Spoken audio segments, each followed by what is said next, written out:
हेल' लोगोफोर, बे समाव मोनसे गोदान भिडिअ नोंथांमोननि थाखाय लाबोदों।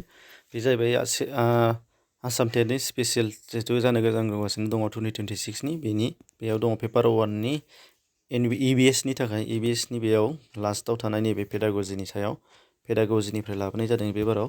बे पेडागजिनियाव मा जानो हाथाव बेखौ नोंथांमोननि थाखाय कालेक्सन खालामदों। 4 मार्क्स दङ जिहेतु बे 4 मार्क्सखौ बेनिफ्राय बे नट्स मोनसेनिफ्राय 2 कमन गोलैबाबो बयनिख्रुइ जथेस्थ'। ओंखायनो नायदो पेडागजि बेयाव दङ फार्स्टआव दङ द वर्ड इनभाइरनमेन्ट सोदोबखौ बबेनिफ्राय लाबोनाय जादों होननाय जादों बियो स्टार्टिंनिफ्रायनो लानाय जादों जिहेतु फ्रेन्स वार्ड नायदो फ्रेन्स वार्ड ENVIRON मा जाखो इनभाइरन। बे इनभाइरननिफ्राय लानाय जादों होनदों जायनि मोनसेया मिनिङा मा होननाय जादों साराउन्डिं एबा सोरगिदिं होननाय जायो होनदों।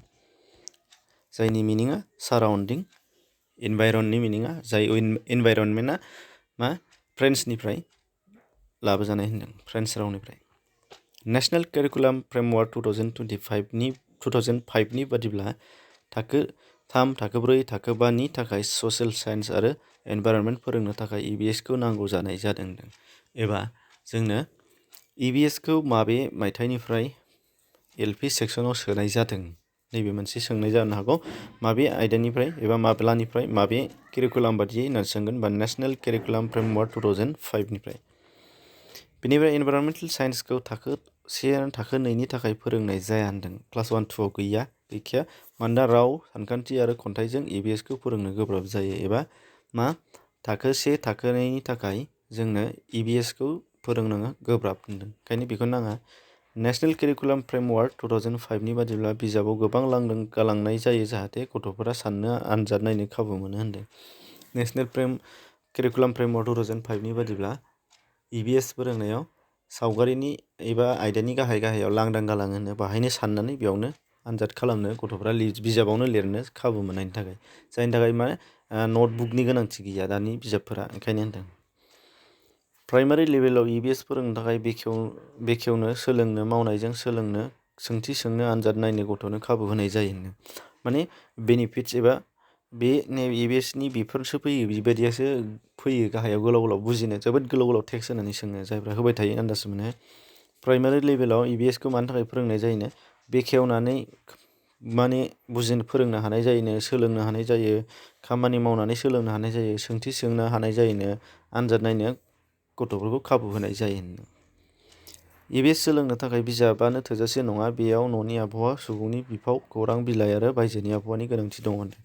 EVSखौ जोंनो माजों सोलोंनो हायो होनदों बिजाबनि अनगायैबो बिजाबजों जोङो साफिसियेन्ट जाया होनदों। बेयाव जोंनो मा नांदेरगौ होनदों न'नि आबहावा नांगौनो। फार्स्टआवथ' न'आवसो सोलोंबोयो EVSखौ सुबुंनि बिफाव मानसिफोरनि गामिनि समाजनि खौरां बिलाइ निउस बेफोरनिफ्राय जोङो सोलोंनो हायो होनदों। EVSआ मोनद' गुदि टिम्सफोर दङ एबा गुबै सान्थौफोर दङ होनदों 6था। बे जाहैबाय फेमिलि एन्ड फ्रेन्ड्स दहाय होनखादोंमोन फार्स्ट न'आवनो सोलोंबोगोन। बे फुड जानाय आदार सेटलार बोथोरफोर थिंग्स बेनिफ्राय think we make and do जों साननानै मावनाय होनदों साननानै मावनाय दै वाटार ट्रेभेल दावबायनाय बेफोरो EVSनि मोनद'था टिम होनदों। नेशनेल कारिकुलाम फ्रेमवर्क 2005नि बादिब्ला EVSखौ फोरोंनायाव क्लासरुम लार्निंजों स्कुलनि बायजोखौ सरजाबफानांगौ होनदों। EVS आयदा फोरोङोबाथाय क्लासरुमजोंनो हाया एबा टेक्स्ट बुकजों हाया नालाय टेक्स्ट बुकनि बायजोआव एबा क्लासरुमनि बाहेरायाव थांनानै बेजों सोलोंनाय फोरोंनाय जायो होनदों। मिनामाता बेरामा जानायनि जाहोना जादों जापानाव जादोंमोन जिहेतु बेखौ सोंबायानो थायो आगोलाव फैदोंमोन। मानि थाखाय जादोंनो इन्डास्ट्रिनि मार्किउरि वेस्टआव दैयाव गलायनायनि थाखाय इन्डास्ट्रिनिफ्राय ओंखारनाय मार्किउरि बियो गारजानाय मार्किउरिया जोंना दैयाव गलायनायनि थाखाय मिनामाता बेराम जादों होनदों। बांसिन एबा लार्जेस्ट इक'सिस्टेम सोलियोनो बबेयाव इक'सिस्टेम मामोन जोंना जिब मुलुगनि सोनारलायनाया बेयो बांसिन लैथोमायाव जायो होनदों। इनभाइरनमेन्टेल स्टाडिसआव 3Rनि ओंथिया मा होनदों 3Rनि मिनिङा बे फैखांबाय आगोलाव 3Rनि मिनिङा रिडिउस खमायनाय रिसाइकेल बाहायफिननाय आरो रिइउस बेबो बाहायफिननायानो। रिसाइकेला जाहैबाय सोदांफिननाय रिसाइकेल खालामनाय रिडिउस खमायनाय बेनिफ्राय रिसाइकेल आरो रिइउस बे मोनथाम 3Rआ। Good EVS curriculum at primary stage should माने मा जोबोद मोजां मोनसे EVS फोरोंनाया गुदि थाखोआव मा जागोननो प्रभाइड अपरचुनिटिस टु एक्सप्लर साराउन्डिं सोरगिदिंखौ गावनि सोरगिदिंखौ मा नायबिजिरनो थाखाय खाबु होयो होनदों।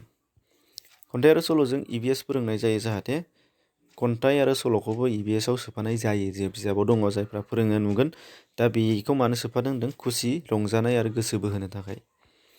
EVS नि फुल फर्मआ जादों बेखौ बेनो आन्दायहोनो नागिरो मालाबा इनभाइरनमेन्टेल साइन्स बुंफ्रांबाय थानो नागिरो इनभाइरनमेन्टेल स्टाडिससो बेयाव सोंथि सोंनाय गथ'खौ साननो एबा गोसोखांहोनो खाबु होयोनो।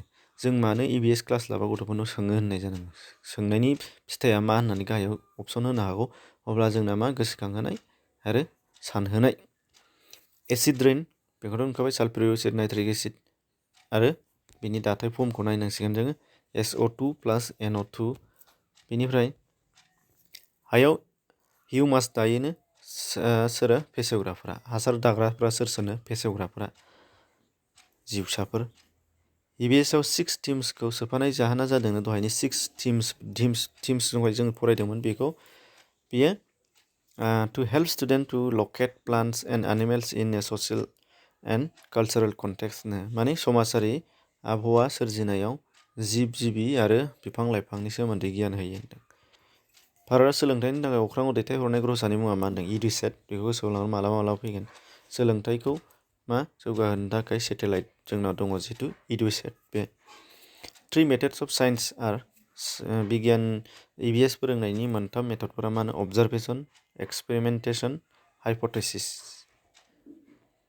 ओमफ्राय दङ द बेसिक अबजेक्टिभ्स अफ एजुकेसनेल एक्सकारसन इज बाहेरायाव लांनानै जोङो एक्सकारसन गथ'फोरखौ लांनायनि अबजेक्टिभ गुबै हाबाया मा होननाय जादों फार्स्ट हेन्ड एक्सपिरियेन्स टु द स्टुडेन्टस होनदों गिबिसिन मा मोन्दांथि एबा एक्सपिरियेन्स मोननाय होनदों।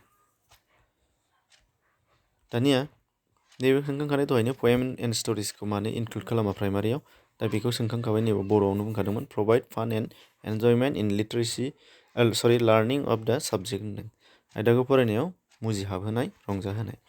दा बेखिनिमोन दा बेनिफ्राय जेसेबां हायो नोंथांमोनहाबो बुथुमबावदो गुबुनफोरनोबो शेयार खालामनो होदो जाहाथे बयबो मोननो हायो सिगाङाव गोबां भिडिअ आपल'ड जाखांबाय बेखौ नायनो थाखाय डिसक्रिपसनाव लिंक दं बेजों थांनानै नाय टेट एग्जाम एन्ड आदार्स बेनिफ्राय आरो नङाबा बड' ग्रामार मोननैनिखौ मोनगोन। गोजोन्थों।